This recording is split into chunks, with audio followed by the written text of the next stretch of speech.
Bonjour. C'est moi Orson Welles. J'aime pas trop les voleurs et les fils de pute.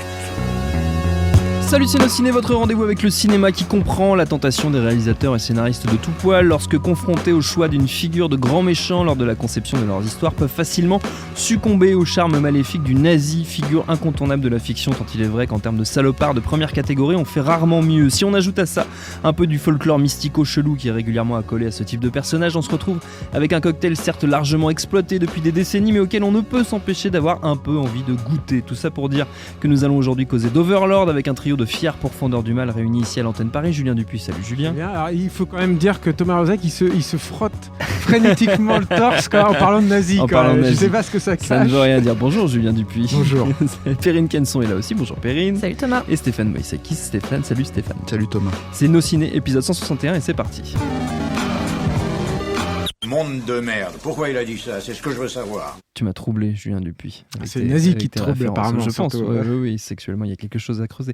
Overlord, donc, nous propulse à la veille du débarquement allié sur les côtes normandes en juin 1944, au propre comme au figuré, puisque nous y suivons un groupe de parachutistes américains expédiés derrière les lignes ennemies pour détruire un poste de communication, sauf que rien ne se passera évidemment comme prévu. Outre le fait que leur avion se retrouve abattu et leur escouade réduite à peau de chagrin, ils vont en plus découvrir dans le petit village français qu'ils rejoignent à grande peine que les nazis se livrent à des expérimentations des plus horrifiques. 3 months ago, I was cutting grass in my front yard. And the mailman shows up with a letter from the army. Now I'm here. No idea where I'm gonna end up.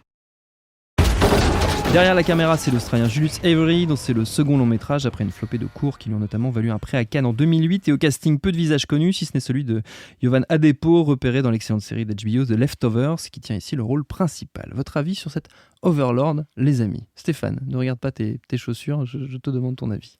Bah, mon avis, alors Julius Avery, ouais, c'est peut-être lui qui a fait le film. Moi, j'ai envie de dire que c'est une prod J.J. Abrams. C'est une prod Bad Robot, effectivement. Ça se voit. Ça se voit parce qu'en fait, il y a une espèce de façon de se réapproprier un sous-genre de film, comme il a pu le faire autrefois avec d'autres projets, pour, entre guillemets, les remettre au goût du jour. Et dans le cas présent, le remettre au goût du jour, c'est pas en faire grand-chose, quoi. C'est-à-dire que, oui, il y a des nazis, mais fondamentalement, c'est parce que c'est contextuel. Parce que oui, on sait que les nazis faisaient des expérimentations. Enfin, en tout cas, c'est un gros fantasme, comment dire, dans le cinéma en fait, qui est ressorti dans le cinéma d'exploitation notamment. Même si bon, c'était avéré qu'ils avaient des intérêts pour des sciences occultes. Mais le truc, c'est que voilà, c'est des trucs qu'on retrouve même encore récemment. Hein, on voyait ça dans Hellboy ou ce genre de choses. Voilà. Mais même si par exemple dans Hellboy, c'est pas du tout le centre du film. Non. Il y a 3 fois plus de ça dans Hellboy que dans ce film-là, en fait, qui ne tire finalement rien du tout de son concept de base, qui est, on va croiser plus ou moins le film de guerre ou le film de soldat, je sais pas, avec, un film fantastique avec, au final, des infectés, puisque cette espèce de truc qu'ils trouvent, parce que c'est un truc qu'ils trouvent sous la terre, moi j'ai pas très bien compris ce que c'était, un jus de betterave, tu vois. Voilà, un truc qui te permet en fait d'avoir des super soldats super balèzes, tu vois, mais à un prix, quoi. Immortel surtout. Ouais, immortel, ouais, ok. Et mais ça, tout ça, il faut le mettre en scène dans le film, en fait. Il faut en parler, il faut le montrer, il faut pas seulement juste écrire une phrase et dire bah c'est ça en fait le truc, quoi. Et du coup, il y a beaucoup de moments où t'as pas tu parles du débarquement, il y a pas de débarquement dans le film, hein. Il faut que ça soit clair pour c'est pas le soldat Ryan, hein, le film. Des nazis, il y a des nazis, c'est pas la liste de Schindler non plus, hein. On les voit pas non plus à ce point-là être si maléfiques que ça, c'est des méchants. Voilà, je suis même pas sûr, là peut-être que mes camarades vont me corriger, mais je suis même pas sûr qu'il y ait un drapeau nazi dans un coin quelque part, hein. C'est de ce niveau-là, quoi. Donc au final, en fait, l'impression que tu as quand tu regardes ce film, c'est de regarder une série B petit bras à laquelle tu peux te raccrocher à rien du tout. En fait, pas d'écriture de perso. T'as le seul perso que j'arrive à peu près à me rappeler, pourtant j'ai vu il y a 3 jours le film, hein. Le seul perso que j'arrive à peu près à me rappeler, c'est un clicheton absolu, c'est un soldat qui aime le baseball et qui s'entend avec un gamin, et ils ont une espèce de relation, voilà. C'est pas le personnage principal, hein. Du tout. C'est limite, il y a que ça en fait qui ressort de ce personnage-là. Et les autres, il y a quand même le fils de Kurt Russell, mais bon, voilà, c'est pareil, tu retiens pas du tout J'ai même pas retenu son nom, j'ai rien retenu, tu vois. et c'est voilà, c'est un peu, moi, je sens que je vais pas me faire des amis à cette table, mais c'est un peu comme Cloverfield, en fait. C'est que j'ai l'impression que il y a cette espèce d'idée, on va te survendre un concept, survendre quelque chose qui est le fonctionnement de J.J. Abrams depuis toujours. Donc, cette espèce de logique de Mystery Box qui débouche sur rien. Qui débouche sur un film qui, pour moi, n'est ni fait ni à faire parce que il y a pas d'enjeu, il n'y a pas de péripéties, il n'y a pas d'écriture de perso, moi j'en retiens aucun. Là bon, voilà, il y a peut-être éventuellement, on se dira un jour, tiens, cette actrice elle a commencé là-dedans, donc c'était sympa, mais voilà, ça s'arrête là. Et surtout, enfin, je sais pas quel est le budget du film, mais si c'est plus de 15 patates... Ils se sont fait avoir. Ils se sont fait avoir, parce que c'est vraiment... pauvre, quoi. Donc voilà, ça se passe dans 2 endroits, c'est-à-dire un grenier et on a dit quoi, une cave une cave d'une église. Une cave d'une église ou un truc comme ça, et voilà. D'accord. Et après, c'est très difficile de... Les églises ont des caves. Crypte, voilà. Crypte, C'est sous le château, non? Oui, c'est un château, je c'est une sais plus. château-église. D'accord. Ça se passe entre 4 murs. Ça n'a pas l'air très clair, Perrine. Non, c'est marrant que tu mentionnes Cloverfield, parce qu'en fait, pendant longtemps, le film était associé à l'univers de Cloverfield. Donc, Cloverfield qui est un univers qu'on associe un peu à la hache, j'ai l'impression, chez JJ. À la hache, oui, enfin non, parce qu'il y a eu il y a eu on le film repackage des films pour les appeler Cloverfield, oui, et tout ça, un petit peu quand même. Mais il y a une sorte de lien, c'est-à-dire entre le film de 2008, je crois, de Matt Reeves, en fin de footage, puis beaucoup plus tard, donc il y a quoi, 2-3 ans, le film 10 Cloverfield Street, qui se passait dans un souterrain, on se reliait à Cloverfield, puis le film qui est sorti directement sur Netflix par surprise, bim boum, en janvier dernier, là, ou en février dernier, je ne sais plus, qui s'appelait Cloverfield Paradox, était aussi lié à l'univers de Cloverfield, parce qu'on voyait les monstres, en tout cas il y avait les monstres, ils étaient toujours là, quoi. Et pendant longtemps, Overlord était aussi rattaché à Cloverfield, mais finalement on a appris il y a très peu de temps que en fait pas du tout, il est pas lié. Donc moi j'étais la première à être surprise quand je l'ai lu, parce que en allant voir Overlord, je me suis dit je vais essayer de faire le lien avec Cloverfield, et je l'ai jamais trouvé, donc c'est logique puisqu'il n'y en a pas, donc ma première déception entre guillemets. Mais au-delà de ça, c'est vrai que oui, je m'attendais à un film de zombies avec des nazis, donc d'une certaine façon, un truc un peu, je sais pas, au moins, si ce n'est sérieux, fun, quelque chose un petit peu amusant. Divertissant. Et des zombies, il y en a pas vraiment. Hein, donc, et en plus, je sais pas, le film passe son temps à faire des fausses annonces. Par exemple, il y a l'histoire d'une tante qui vit dans la maison où se retrouvent les soldats qui ont été parachutés, canardés, etc. Et cette tante, elle est malade. Et on suppose très vite qu'il y a eu des expériences qui ont été faites sur elle, et que donc elle aussi, elle est devenue un truc un peu bizarre. Et on nous la tease pendant un bon moment, cette tante. Hein. Genre, elle est là, on l'entend, on a une porte entrouverte, puis bim, on ferme la porte. Voilà. Et puis rien. Et rien du tout. Rien du tout sur la tente, quoi. Donc en fait, c'est le film passe son temps à faire de l'annonce. Par exemple, il y a un plan que je trouve plutôt sympa quand on va dans l'espèce de crypte laboratoire, cave, labo, ce qu'on veut là. Il y a un plan où on voit juste une tête avec une colonne vertébrale qui se met à parler. C'est un peu étonnant. C'est plutôt pas mal visuellement. Et puis on se dit, ah tiens, on va voir des trucs un peu dégueulasses, quoi. Mine de rien, c'est un peu pour ça aussi qu'on va voir le film, et qui est interdit au moins de 16 ans, ce qui est complètement aberrant en soi, hein, parce que quand même, je viens de me binge-watcher Narcos, qui est 100 fois plus violent que ce que je viens de voir. Je pense que c'est nazi plus expérimentation gore plus voilà, en fait c'est plus contextuel que visuel. Ouais, mais en fait même contextuellement, vu qu'encore une fois le truc n'est jamais vraiment clairement bien mis en place, le film fait jamais vraiment peur, quoi. Donc n'est même pas n'est pas traumatisant. Il y a juste ce plan là de tête avec une colonne vertébrale qui pour le coup fonctionne plutôt bien et annonce quelque chose qui ne viendra jamais non plus.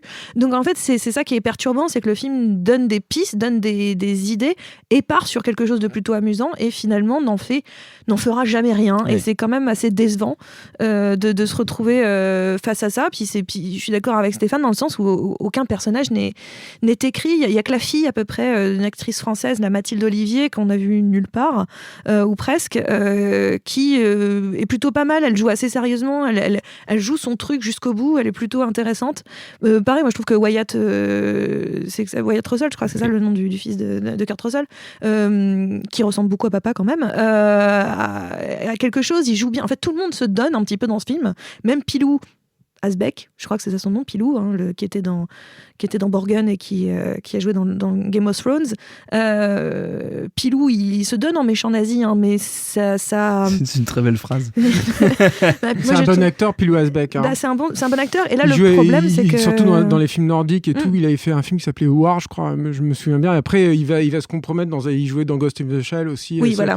C'est dommage, parce que c'est un bon comédien, il a du potentiel, mais là, effectivement... non, c'est un peu dommage. Il se donne aussi, mais le problème, c'est qu'encore une fois, comme ils n'ont rien à défendre, ils n'ont rien à jouer, ils n'ont aucune histoire à raconter, et ça se termine comme ça a commencé, c'est-à-dire what ? Donc, qu'est-ce qui s'est passé ? Enfin, je n'ai rien compris. Donc, c'est pas que j'ai rien compris, il n'y a rien à comprendre. Donc, c'est vraiment... c'est même pas pour le fun qu'on y va. On n'y va pas, en fait, à Overlord.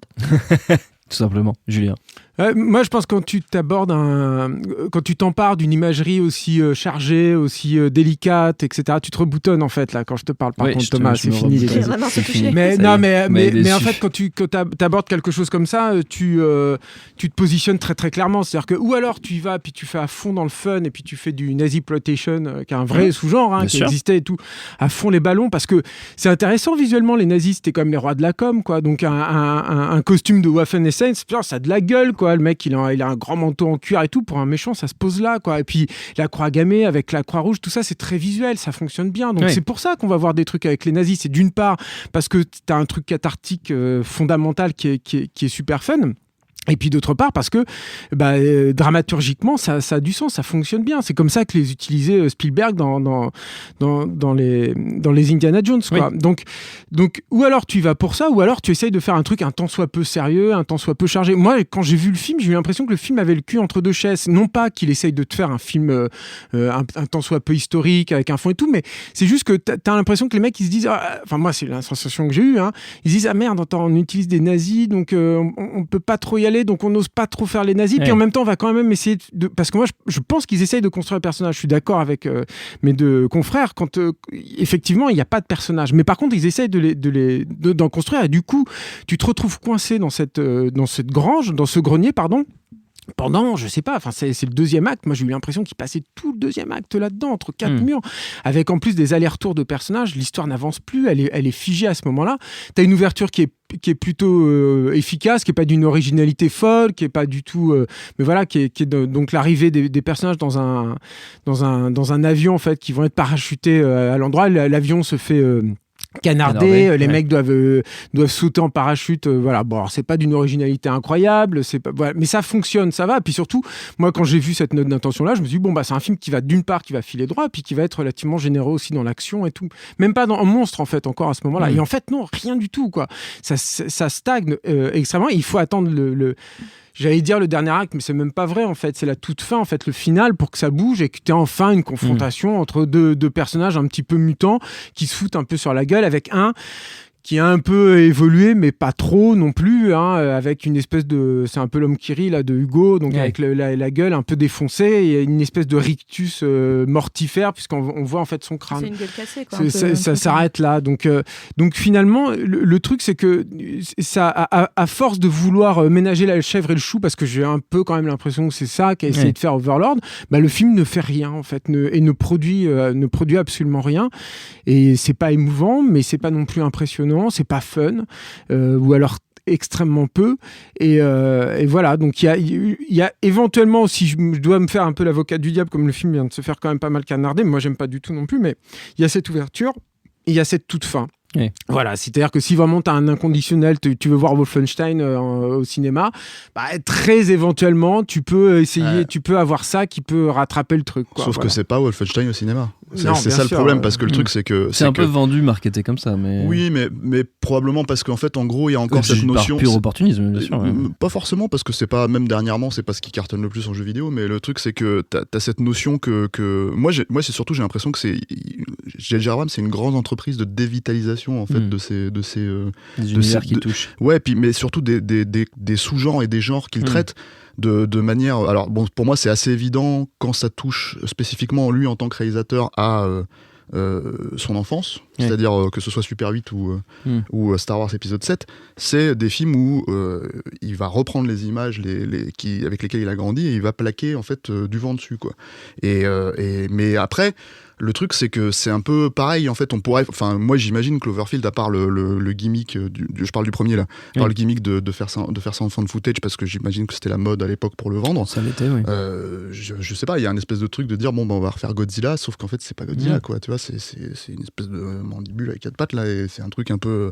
Et ça apparaît 10 secondes à la fin. C'est-à-dire que la créature, tu vas voir 10 secondes à la fin, et c'est juste le concept de mise en scène qui t'explicite que c'est la raison pour laquelle. Mais en fait, là, il n'y a pas de concept de mise en scène comme ça. Il y a juste effectivement, une entreprise de on n'y touche pas, on n'y va pas.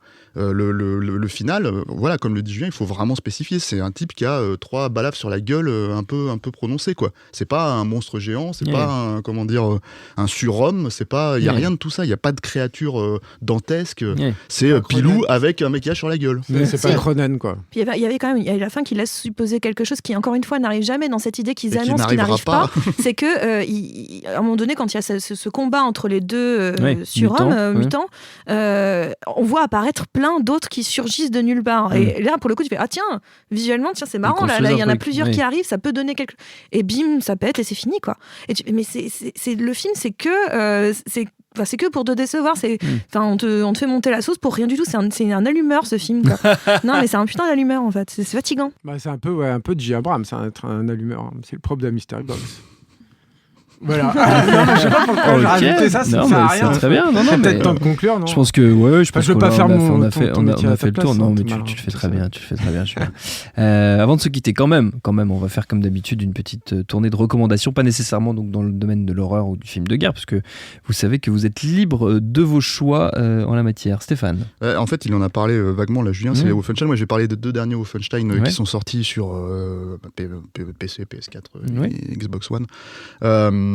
Qui sont en fait c'est un espèce de reboot, parce que on sait que Wolfenstein c'est un jeu qui existe depuis des années, c'est même le père en gros du FPS, quoi, et c'est de la Nazi exploitation faite jeu vidéo, appliqué aux jeux vidéo, voilà, et dans ces 2 derniers là, en fait, c'est l'équipe qui avait fait, alors ça va peut-être parler aux gens aux cinéphiles, on va dire, les gens qui écoutent nos ciné, donc c'est ceux qui avaient fait le spin-off en fait en jeu vidéo de Chronicles of Riddick à l'époque, Escape from Butcher Bay, qui était vraiment excellent. Ouais, c'était un super jeu. Voilà, qui était en gros Riddick qui se retrouvait coincé dans une prison. C'était une préquelle, je crois, si je dis pas de bêtises, à Pitch Black. Oui, puisqu'il avait ses yeux et tout. Voilà.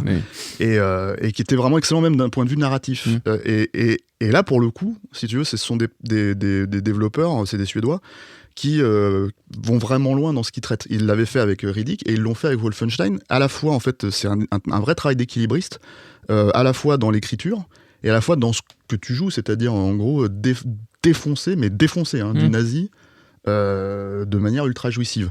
Et les 2 derniers Wolfenstein, il y a notamment Wolfenstein 2 qui est sorti l'an dernier, qui est complètement dingue en termes de... Enfin, si vous aimez ce genre déjà de jeu, puis ce genre d'histoire, en fait, et que vous avez envie de voir un jeu qui va vraiment à fond dans les ruptures narratives, dans tout ce genre de choses-là, moi, je conseille vraiment Wolfenstein 2. Je pense qu'il faut avoir fait le premier aussi quand même pour suivre l'histoire. Et c'est blindé, en fait, d'idées complètement barrées que tu vois plus du tout au cinéma, dans le cinéma d'exploitation actuel, quoi. Et certainement pas donc dans Overlord. Voilà. Perrine. Je vais rester dans le domaine de l'horreur et des nazis avec Dead Snow de Tom Wirkola qui était sorti en 2009 si je dis pas de bêtises, où là c'est un peu les zombies nazis font du ski. Enfin il y avait l'idée de ce Nazi zombies on ice. Nice. Donc voilà, c'était des jeunes gens qui je sais plus de quelle nationalité le film, mais pays du Nord là-haut, donc danois, suédois, enfin par là. Et je dirais des danois. nazis, quoi. Et donc c'est des gars qui vont faire du ski et ils sont tranquilles et je ne sais plus par quel miracle, mais ils réveillent des nazis morts sous la neige qui sont devenus des zombies et donc ils vont devoir lutter contre ça. Et pour le coup ça avait le mérite d'être n'importe quoi, mais d'être dans n'importe quoi fun et d'y aller franchement, de buter du nazi avec des arbres et des skis, et moi je trouvais que ça fonctionnait pas si mal. Donc pour le coup si on cherche à avoir du fun avec les zombies nazis, je pense que Dead Snow est plus approprié qu'Overlord. Très bien. Alors Julien. moi je savais pas qui voulait faire ça. Moi, je vais faire Dead Snow 2. Alors, c'est parce qu'ils volent de l'or, en fait, qui avait les zombies. Mais alors, moi, j'aime pas trop le premier Dead Snow. Mais alors, le 2, par contre, c'est vraiment super rigolo. Et justement, en fait, Tommy Wirkola, il avait fait le premier Dead Snow. Il allait tourner Hansel et Gretel aux États-Unis. Puis ça s'est pas très bien passé. Il a été démis du film. Il s'est fait un peu virer. Et en fait, il est revenu pour faire Dead Snow 2. Il avait plus de moyens. Il avait une partie de l'équipe américaine. Par exemple, il y avait Spectral Motion qui faisait des maquillages sur le deuxième, qui avait fait, notamment, qui avait travaillé sur les Hellboy, sur enfin plusieurs Del Toro. Et puis il avait une vengeance à prendre, quoi. Et autant moi j'avais trouvé que dans le premier Death Note, ce concept-là justement, il arrivait à la fin. Si mes souvenirs sont bons, ça fait longtemps que je l'ai pas vu, donc peut-être que Perrine s'en souvient mieux que moi. Mais alors par contre le 2, ils sont là tout le temps. Oui. Ils réveillent 2 armées, les mecs. Ils ont un tank Tiger, là, machin, et puis ils défoncent les arbres et les machins et tout. Il y a un zombie qui sert à parce qu'il y a une voiture à un moment qui s'embourbe, alors on met un copain zombie sous les roues pour qu'il sorte et tout. Alors, c'est pas Branded, je vais pas vous le survendre, hein, c'est pas aussi inventif, c'est pas aussi généreux, c'est pas aussi fou. En plus, le mec, Tommy Wirkola, il aime ce qu'on aime. Enfin, c'est-à-dire que tu sens qu'il y a le loup-garou de Londres par-ci, qu'il y a Evil Dead par-là, parce que le héros, il a un bras zombie, enfin bref. Mais donc, et puis c'est pas toujours super bien digéré, enfin, tu vois, le truc entre le plagiat et l'hommage est pas toujours mais ça fait rien. Et surtout, ce qui était cool dans le 2, c'est que dans mon souvenir, en tout cas, ça fait longtemps, il était sorti chez Wildside directement en vidéo, le 2. Et ce qui était cool, c'est qu'il jouait à mort justement sur l'imagerie nazie, quoi. Et il y avait un truc assez délicat quand on parle de nazi, mais c'était jouissif, hein, c'était super fun, quoi, parce que tu vois, le méchant zombie là, justement avec son costume de SS, enfin il jouait à fond là-dessus, quoi, sur les armes, etc. Et c'était assez, moi j'en garde un plutôt bon souvenir. En plus, c'était un film qui, à mon avis, avait pas du tout le budget d'Overlord, et pourtant il en donnait beaucoup plus. Encore une fois, t'as quand même 2 armées, alors c'est des petites armées, hein, c'est pas le Seigneur des Anneaux, mais t'as 2 petites armées qui se foutent sur la gueule, quoi, et qui au passage en plus tuent des petits vieux, tout ça. Enfin, c'est rigolo, c'est un bon petit film. Il dit ça avec une gourmandise absolument terrifiante. Notre temps est écoulé, merci à tous les 3, merci à Jules à la technique, à l'antenne Paris pour l'accueil. Rendez-vous sur binge.audio, le site de notre réseau de podcast Binge Audio, pour retrouver toutes nos émissions, et puis on vous dit à très vite. Binge.